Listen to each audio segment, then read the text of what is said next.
আসসালামু আলাইকুম। আপনারা সবাই কেমন আছেন? আশা করি সবাই ভালো আছেন। তো আজকে আমার মুরগির বয়স 12 দিন। তো মুরগির ঠোঁটটা পুড়িয়ে দিচ্ছি।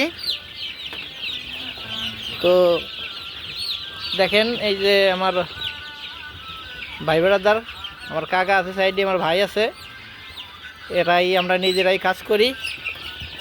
তো ওরা ঠোঁটটা পুড়িয়ে দিচ্ছে। এই যে দেখেন কিভাবে পুরায়।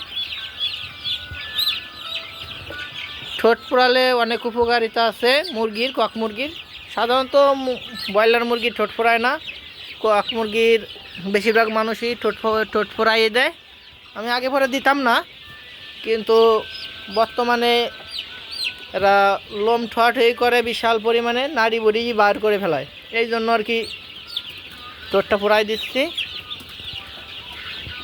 ঠোঁট পোড়ালে সবাই জ্বরের ওষুধটা খাওয়াতে হবে, জ্বরের মেডিসিনটা, যেহেতু PK5 আছে, তারপরে আপনার নাপা আছে, নাপা এক্সট্রা, যেটা ফার্মেসিতে পাওয়া যায়।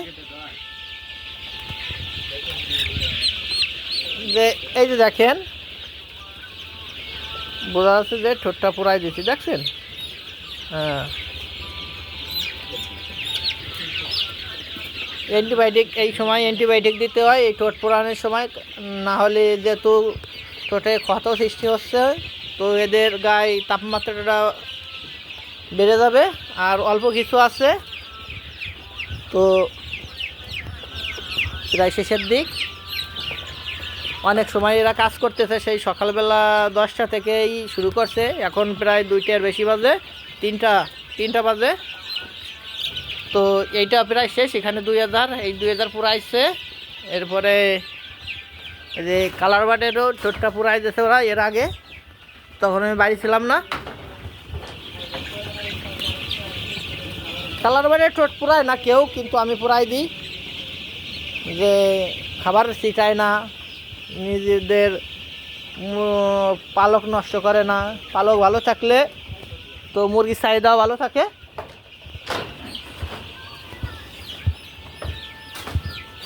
তো যদি যারা কক মুরগি চাষ করেন, তারা সবাই ঠোঁটটা পুরাই দেবেন, তাহলে দেখবেন কি পশমও ভালো থাকবে এবং খাবারও ছিটাবে না। আচ্ছা, এই পর্যন্তই, আজকের পর্যন্ত। সবাই ভালো থাকবেন। আমার এই চ্যানেলটা নতুন খুলছি, সবাই আশা করি শেয়ার করবেন এবং সাবস্ক্রাইব করে দেবেন। সবাই ভালো থাকবেন।